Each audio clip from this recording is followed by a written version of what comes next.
మనోభావాలు ఎప్పుడు దెబ్బతింటాయి అంటే ఖాళీగా కూర్చుని ఏ పని పాట లేకుండా ఉన్న వాళ్ళకి కంపల్సరీ దెబ్బతింటాయి. వాళ్ళు పాపం చాలా బాధపడిపోతారు. ఎన్నో కష్టాలు పడుతూ వాళ్ళు ఎంత బాధపడిపోతారంటే, ఎగ్జాంపుల్ ఇవ్వచ్చు కదా మా ఆడియన్స్ కూడా. ఎగ్జాంపుల్ అంటే మన ఇప్పుడు నా అన్వేషణ, అనసూర్య, ఇంకా హీరోయిన్ మొన్న ఎవడో ఏదో ఉన్నాడు, వాడి పేరు కూడా అనవసరం. ఇంకా చాలా మంది ఉన్నారు.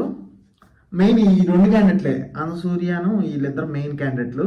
సో దయచేసి మీ మనోభావాలు మీ దగ్గరే ఉంచుకోండి. మా దగ్గర జనాల మీద రుద్దద్దు. మెయిన్ సోషల్ మీడియాకి అసలు రావద్దు. మీరు మీడియా దగ్గరికి అసలు వెళ్ళొద్దు. పాప వాళ్ళు ఏదో వాళ్ళ కంటెంట్ కావాలి కాబట్టి వాళ్ళు ఏదో తీసుకుంటున్నారు. కానీ నేనైతే మైక్ పెట్టి కొడతాను. నేను మోహన్ బాబు కరెక్ట్, మీకు మోహన్ బాబు గారు కరెక్ట్, బాలయ్య గారు కూడా కరెక్ట్, బాగా మాట్లాడతారు. ఎట్లా హిందూ ధర్మాన్ని కించపరిచాడు. చాలా చాలా అంటే చాలా నీచంగా మాట్లాడాడు. తర్వాత ద్రౌపది ఏ టీషర్ట్లు వేసుకున్నాను రేపులు అయ్యాయి. అరేంజ్ ఫోన్, ఈ ఫోన్ కి నేను సీత అని ఫోన్ పెట్టుకుంటున్నాను, పేరు పెట్టుకుంటున్నాను, ఎందుకంటే సీతమ్మ వాళ్ళు వచ్చింది కాబట్టి. ఒక అమ్మాయిల గురించి చాలా నీచంగా మాట్లాడాడు.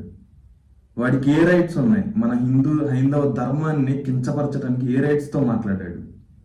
అండ్ ఇంకొకటి, ఈ రోజు వరకు కూడా మన గవర్నమెంట్ ఏ రియాక్షన్ తీసుకోలేదు. ఎందుకు?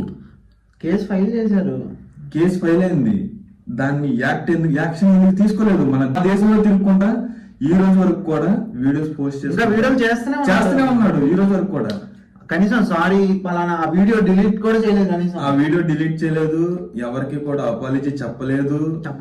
ఒకరిని కాకపోతే ఒక్కొక్కరిని తీసుకుంటూ వచ్చాడు ఈ రోజు వరకు కూడా. ఎందుకు? ఏం చేద్దామని మన దేశాన్ని? నా అన్వేషణ. అండ్ మెయిన్ ఏంటంటే జనాన్ని ఒక టైప్ ఆఫ్ వార్ జోన్ లో పడేసినట్టు చేస్తున్నాడు మనోడు.